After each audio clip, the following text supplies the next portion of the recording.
Hi అండి. ఇది వచ్చేసి పెసరపిండి బర్గర్. పెసరట్టుతో బర్గర్ అన్నమాట. చాలా టేస్టీగా ఉంది. అసలు నేను ఫస్ట్ టైం చేశాను. అబ్బా! తింటుంటే చాలా చాలా అంటే అద్భుతంగా ఉంది. అసలు ఈ టేస్ట్ దేనివల్ల వచ్చిందో నాకే అర్థం కావట్లేదు. నేను చేసిన అంటే ఇందులో వేసిన ఇంగ్రీడియెంట్స్ అన్నీ మీరు చూడండి. మీరు చూసి చెప్పండి దేనివల్ల ఈ టేస్ట్ వచ్చిందో నాకైతే అర్థం కావట్లేదు. సూపర్‌గా ఉంది. ముందుగా నేను ఒక బౌల్‌లోకి చిన్న గ్లాస్ పెసరపప్పు తీసుకున్నాను. అందులో ఒక చిన్న స్పూను బియ్యం వేసుకున్నాను. బియ్యం వేసుకొని ఒక వాటర్ వేసేసి ఒక 2 అవర్స్ మనము నానబెట్టుకోవాలి. అవి బాగా నానాలి. ఈ లోపల ఏం చేస్తానంటే పాన్‌లో ఆయిల్ వేసుకొని అందులో మామూలుగా మనం వేసుకునే పోపు దినుసులు వేసుకోవాలి. పోపు దినుసులు వేసుకొని అవి కొంచెం చిటపట్లాడేంత వరకు వేయించి తర్వాత ఉల్లిపాయలు అందులో కొంచెం కరివేపాకు 2 వెల్లుల్లి రెబ్బలు వేసుకొని బాగా వేయించుకోవాలి. ఇవన్నీ కొంచెం గోల్డెన్ రంగు కొంచెం కలర్ చేంజ్ అయ్యేంత వరకు వేయించుకొని చిర్రాకు తెలుసు కదా, చాలామంది పప్పు ఆకు అని కూడా అంటారు.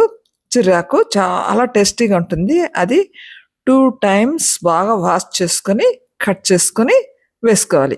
చిర్రాకు అంటారు లేదా పప్పులు ఆకు అని కూడా అంటారు. తర్వాత అందులో తగినంత సాల్ట్ కొంచెం పసుపు వేసుకొని బాగా కలియబెట్టేసి దానికి మనం మూత పెట్టేసి మగ్గనివ్వాలి. చిర్రాకంటే చాలా మందికి తెలిసే ఉంటుంది. చాలా టేస్టీగా ఉంటుంది. తిరుపతిలో ఎక్కువగా దొరుకుతుంది. చూసారా 2 నిమిట్స్‌లోనే బాగా ఉడికిపోయింది. మనం నీళ్ళు ఏం వేయనవసరం లేదు. ఆ ఆకులోనే నీరు ఉంటుంది. ఆ నీరుతోనే బాగా ఉడికిపోయిందనమాట. చూసారా ముందు పాత్ర నిండా ఉన్నింది ఆకు. ఉడికేసరికి ఎక్కడో అడుక్కెళ్ళిపోయింది. అంటే ఒక కట్ట ఒక మనిషికి సరిపోతుందండి. చాలా టేస్టీగా ఉంటుంది. తగినంత కారం వేసుకోవాలి. ఎవరి టేస్ట్ తగినంత వాళ్ళు వేసుకోండి. కారం బాగా కలయాలన్నమాట. ఎందుకంటే అది ఆకు ముద్ద ముద్దగా ఉంటుంది. సో బాగా కలియబెట్టడం వల్ల బాగా దానికి అంటుకుంటుంది. కారం బాగా ఆకుకు అంటుకున్న తర్వాత నేనైతే ఎండు కొబ్బరి పొడి వేసుకున్నాను. మీకు నచ్చితే మీరు పుట్నాల పొడి పప్పు అయినా వేసుకోవచ్చు. ఎవరికి నచ్చింది వాళ్ళనమాట. నేను ఎండు కొబ్బరి పొడి వేసాను. ఇప్పుడైతే స్టఫింగ్ అది చిర్రాకు రెడీ అయిపోయింది. పక్కన పెట్టేసుకోండి. ఇప్పుడు మిక్సీ జార్ తీసుకొని అందులో మనం నానబెట్టుకున్న పెసరపప్పు అందులో వేసుకోవాలి. బాగా 2 అవర్స్ నానబెట్టాలి. సో బాగా నానిపోయింది. ఇప్పుడు అందులో వేసుకొని ఒక పెద్ద ఉల్లిపాయ ముక్కలు కట్ చేసుకొని వేసుకోవాలి. తర్వాత ఒక బంగాళాదుంప మీడియం సైజ్ బంగాళాదుంప తీసుకొని ఇలా పీల్ చేసుకోవాలి. తొక్కంతా పచ్చిదే అంటే ఉడకబెట్టకూడదు. సో ఇలా పీల్ చేసుకున్న దాన్ని బాగా వాష్ చేసి చిన్న ముక్కలుగా కట్ చేసుకోవాలి. కట్ చేసి ఈ ముక్కలను కూడా మనము ఈ పెసరపప్పులో వేసేసుకోవాలి.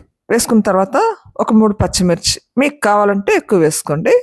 3 పచ్చిమిర్చి వేసి బాగా మెత్తగా గ్రైండ్ చేసుకోవాలి. గ్రైండ్ చేసుకొని దీన్ని మనము వేరే పాత్రలోకి ట్రాన్స్ఫర్ చేసుకోవాలి.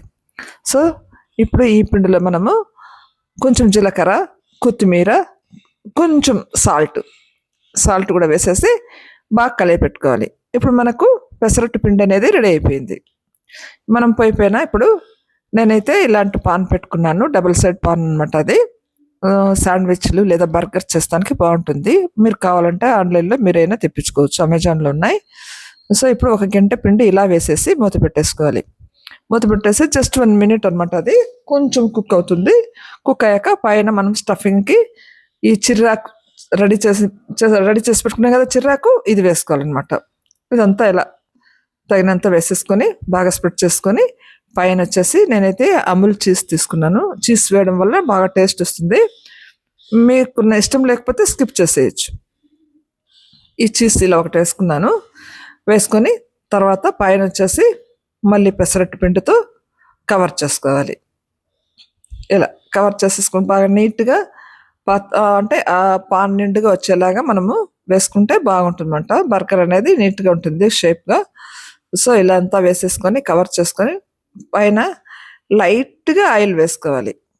అంటే దీనికి ఆయిల్ పట్టదు, ఎందుకంటే అది నాన్ స్టిక్ కాబట్టి. కానీ టేస్ట్ కోసం యాజ్ పర్ టేస్ట్ కొంచెం జస్ట్ అలా ఆయిల్ వేసేసి మనం లిడ్ క్లోజ్ చేసేసి ఇప్పుడు ఏం చేయాలంటే ఇటువైపుకి తిప్పుకోవాలి. అంటే అటువైపు కాలిపోయింది కదా, ఇప్పుడు మనం ఇటువైపు తిప్పుకోవాలి. పాన్ ఇలా తిప్పినప్పుడు ఈ కింది వైపు కూడా బాగా కాలుతుంది. అప్పుడు 2 వైపులా కూడా బాగా కాలుతుంది అనమాట. సో ఒక 2 మినిట్స్ అలా పెట్టేసామంటే అది లోపల బాగా కుక్ అయిపోయి ఉంటుంది. ఇప్పుడు చూసారా శాండ్విచ్ రెడీ. బర్గర్ బర్గర్ అనండి, శాండ్విచ్ అనండి, నేనైతే బర్గర్ అనే అంటున్నాను. సో మనకు పెసరట్టు బర్గర్ అనేది రెడీ అయిపోయింది. సో దీన్ని మనం ఇప్పుడేం చేయాలంటే చాక్ తీసుకొని చిన్న ముక్కలుగా కట్ చేసుకుంటే బాగుంటుంది. ఒక 4 పీసులుగా చేశాను నేను.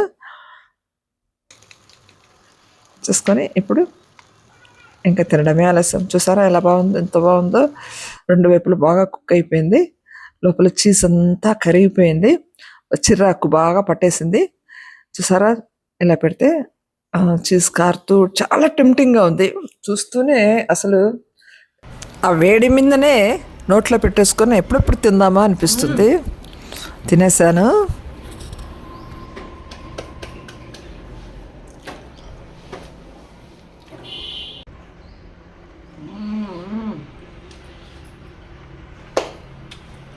సూపర్.